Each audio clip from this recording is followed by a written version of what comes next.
ജമ്മാക്കുക എന്ന് പറഞ്ഞിട്ടുണ്ടെങ്കിൽ ഇപ്പോൾ ലുഹറിനെ അസറിലേക്കും അസറിനെ ലുഹറിലേക്കും ജമ്മാക്കാം. എന്നിട്ട് മഗ്‌രിബിനെ ഇശായിലേക്കും ഇശാനെ മഗ്‌രിബിലേക്കും ജമ്മാക്കാം. ആ ജമ്മാക്കുമ്പം ശ്രദ്ധിക്കാനുള്ള മുന്തിച്ച് ജമ്മാക്കുമ്പോഴാണ് കൂടുതൽ കണ്ടീഷനുകൾ വരുന്നത്. മുന്തിച്ച് ജമ്മാക്കാറാണെങ്കിൽ ലുഹറിലേക്ക് അസറിനെ ഇങ്ങോട്ട്, എന്നിട്ട് മഗ്‌രിബിലേക്ക് ഇശാനെ ഇങ്ങോട്ട്.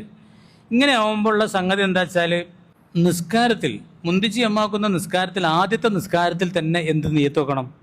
ഇങ്ങോട്ട് മുന്തിക്കുന്നുണ്ട് എന്നുള്ളൊരു നിയ്യത്ത് ആദ്യത്തെ നിസ്കാരത്തിൽ നിയ്യത്ത് വെക്കുമ്പോൾ വെക്കണം. ഇപ്പോൾ ളുഹർ സ്കരിക്കുമ്പോൾ അസറിനെ ഞാൻ ളുഹറിലേക്ക് മുന്തിച്ച് ജമ്മാക്കുന്നതായ നിലയിൽ ഞാൻ ളുഹർ സ്കരിക്കുന്നു നിയ്യത്ത് വെക്കണം. മുന്തിച്ച് ജമ്മാക്കും. സലാം ഉടനെ മുമ്പായിട്ട് വെച്ചാലും മതി. ഏറ്റവും നല്ല ആദ്യം നിയ്യത്ത് വെക്കുമ്പോൾ തന്നെ വെക്കാന്നല്ലേ, മറ്റേ മറന്നു പോകും ചിലപ്പോൾ.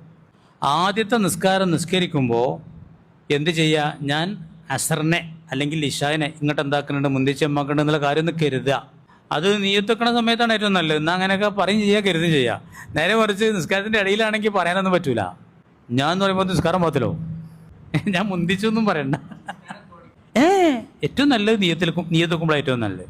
നിയ്യത്ത് വെക്കുമ്പോൾ വെക്കണില്ലെങ്കിൽ പിന്നെ നിസ്കാരത്തിൻ്റെ ഇടയിൽ സലാം വീട്ടിൻ്റെ ഇടയിലായിട്ട് മനസ്സിലിങ്ങനെ കരുതുക, ഞാൻ അസറിനെ ളുഹറിലേക്ക്, ഞാൻ അസറിനെ എന്ന് പറയാൻ പറ്റുമോ? പറഞ്ഞാൽ നിസ്കാരം പോകത്തില്ലോ.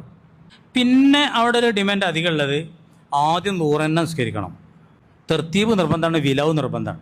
തർത്തീബ് പറഞ്ഞാൽ ആദ്യം ആദ്യത്തെ നിസ്കാരം നിസ്കരിക്കണം, പിന്നെ മറ്റേ പറ്റുള്ളൂ എന്ന് മാത്രമല്ല അതിൻ്റെ ഇടയിൽ വിലാവ് വേണം. ഉടനെ ആയിരിക്കണം. ഉടനെ ആണെങ്കിൽ ഏറ്റവും ചുരുങ്ങിയ രൂപത്തിൽ 2 റക്അത്ത് നിസ്കരിക്കണം. നിസ്കാരത്തിൻ്റെ ഗ്യാപ്പ് വരാൻ പാടില്ല. എന്താ ചെയ്യൽ? നമ്മൾ ളുഹറാണ് നിസ്കരിച്ചാൽ ഇക്കാമത്ത് കൊടുക്കും വേഗം അല്ലാതെ സുബ്ഹാനല്ലാഹ് പറഞ്ഞു തീർക്കുമോ? ആ സുബ്ഹാനല്ലാഹും മറ്റേ സുബ്ഹാനല്ലാഹും പാടെ 66 ദിവസം പിന്നീട് ചെല്ലിയാൽ മതി. ഒക്കെ പറയേണ്ട കിതാബിൽ സുബ്ഹാനല്ലാഹ് മിസ്സാണൊന്നുമില്ല. ആ ളുഹറിന് 33 അസറിൻ്റെ ഏസാണ്ട് 66 ദിവസം ചെല്ലിയാൽ മതി.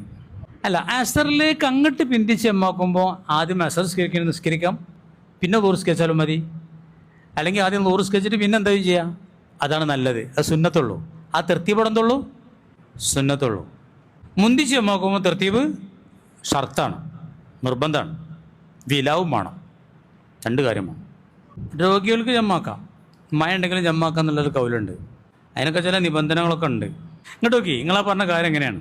നിയ്യത്ത് ജമ്മിൻ ജമ്മാക്കണമെന്ന് കരുതുക ഫില്ലൂല ഒന്നാമത്തെ നിസ്കാരത്തിൽ ഫി അവലിയ ഒന്നിരിക്കലിൻ്റെ ഫസ്റ്റിൽ അവസനാലെ ഇടയിൽ ഔമായ തഹല്ലുലിയ അല്ലെങ്കിൽ സലാം വീട്ടിലോടുകൂടെ വൽ അവലു ആദ്യത്താണ് ഓ ലഫ്ദ് ഏറ്റവും നല്ലത്. ആദ്യം തന്നെ ഫസ്റ്റിൽ നിയ്യത്ത് വെക്കുമ്പോൾ തന്നെ ചെയ്യലാണ് ഏറ്റവും. എവിടെയെങ്കിലും ഒന്ന് കരുതിയാൽ മതി, ആദ്യം കരുതലാണ് നല്ലത്. പിന്നെ രണ്ടാമത്തെ നിസ്കാരം തുടങ്ങണ വരെ യാത്ര വേണം. പെരയിലെത്തിയിട്ട് ഇത്രേ ഉള്ളൂ. ഇനി കസറാക്കണതും പിന്നെ ഈ യാത്ര അവസാനിക്കൽ എപ്പോഴാണ്?